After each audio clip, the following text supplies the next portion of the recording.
Hello friends, today's topic still life.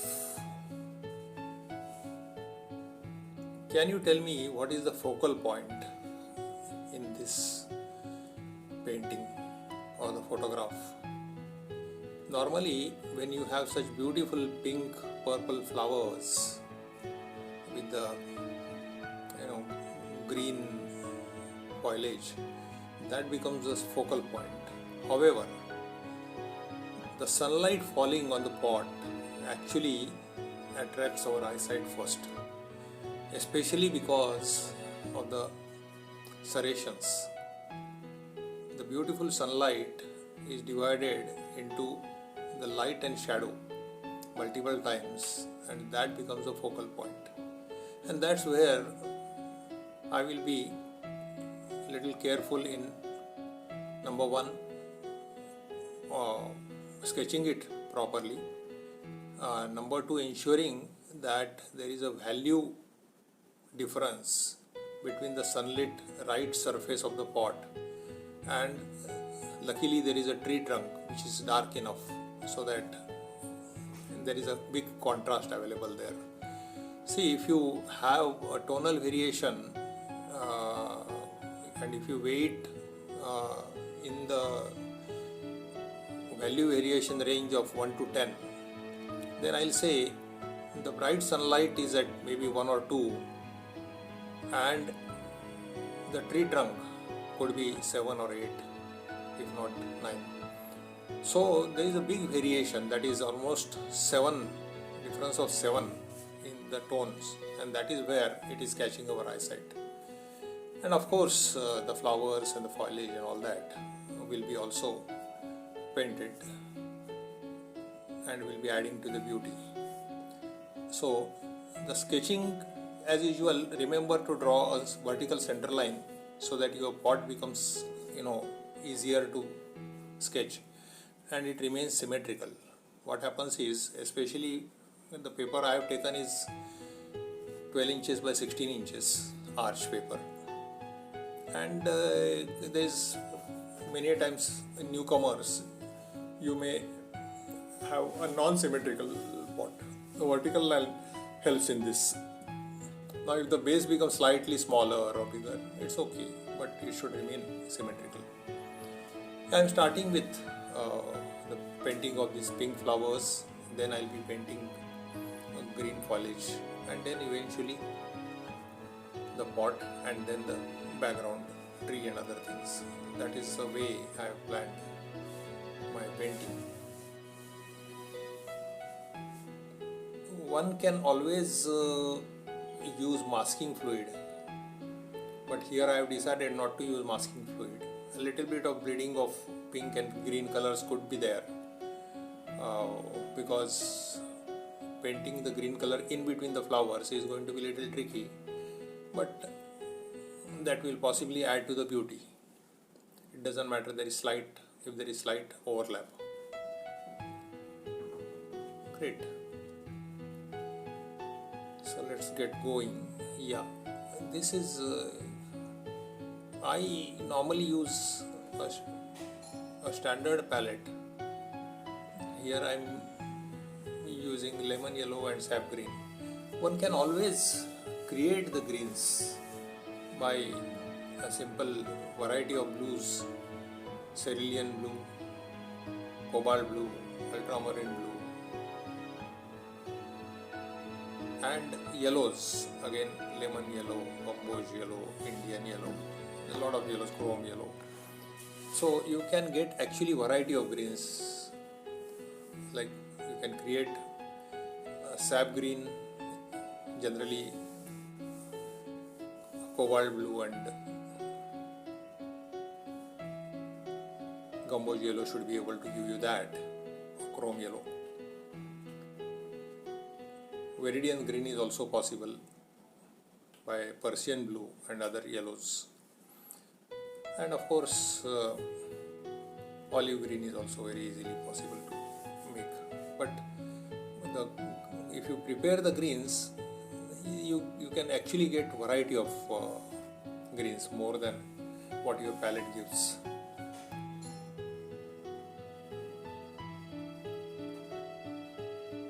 So here, as you see, I have left the sunlit areas of the pot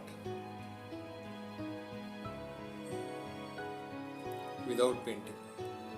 So the white of the paper gives adequate shine, and as you increase the value of the shadow area of the pot serrations, this white area starts glowing because of the value difference.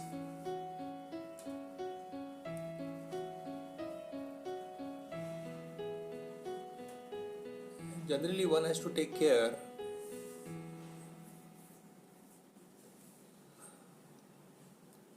that the entire pot, the painting of the layers have to be done while it is wet. So you have to move a little faster.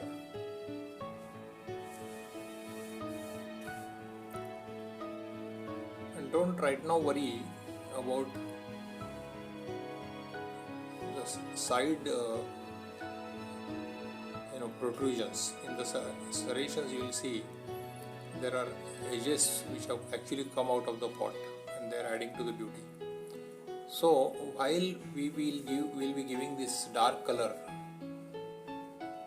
on the background on the right hand side later on, the tree trunk I am saying. So that time we will ensure the serrations really are well defined.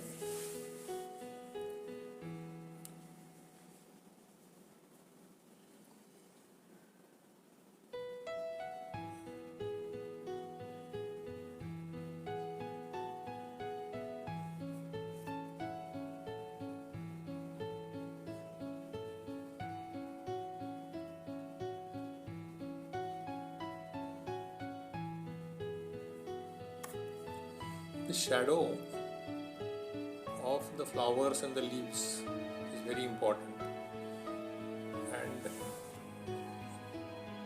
it will be more or less of the same value as that of the shadow of the serrations of the pot. So ensure that, and it adds to the beauty of the painting.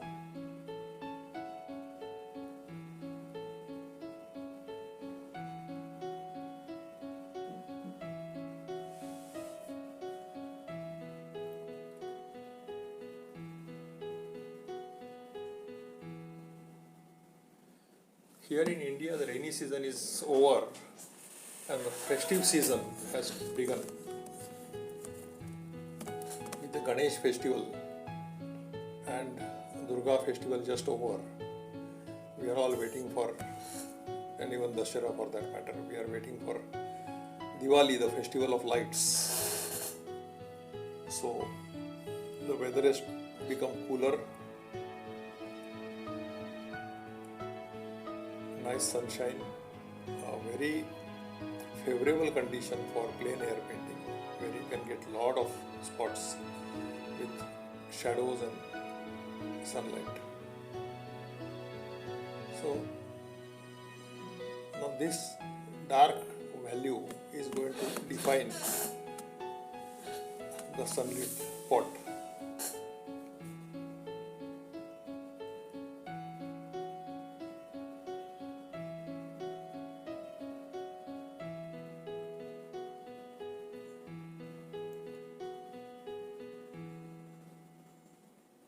I have used red, brown, ultramarine blue, pioneer's grey, burnt umber, those colors for creating this dark tree trunk.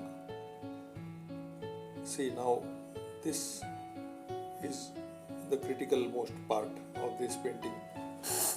It will define these serrations of the pot and also bring out the bright white surface, sunlit surface of that pot.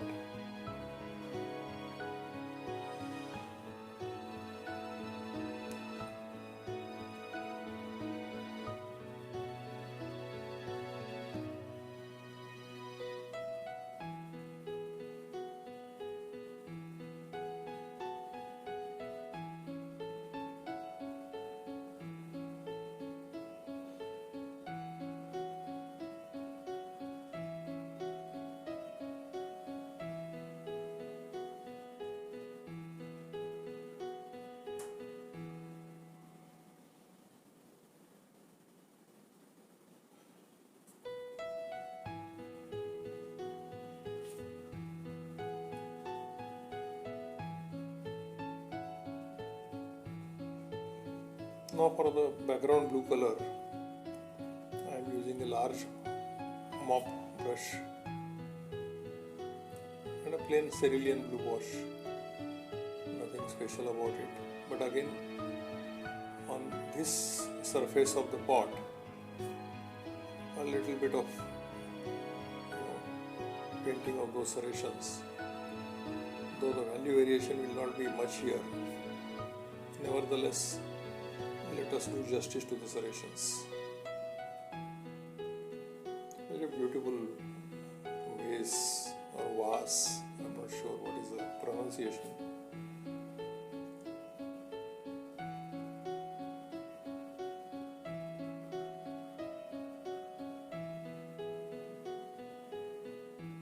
I have turned around the painting purposely so that the paint flows to the top side of the painting, and I am able to do that negative painting for the grass which will be coming below this blue color.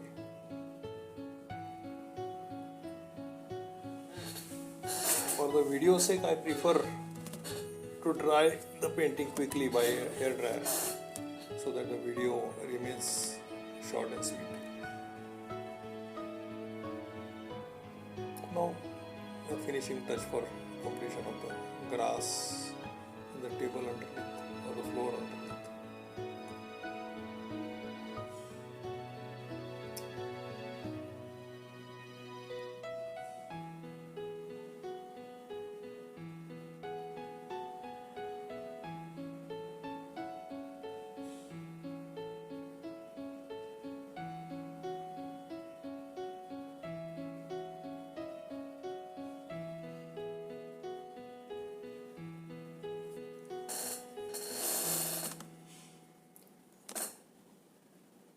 These flowers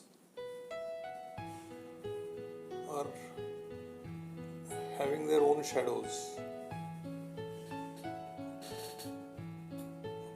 Flowers as well as the leaves.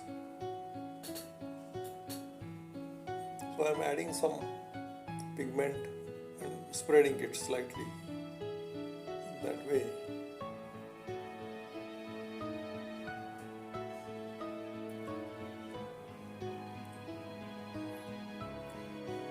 Also get an opportunity to define these flowers better because of the higher tonal value of this brown green color around the flowers.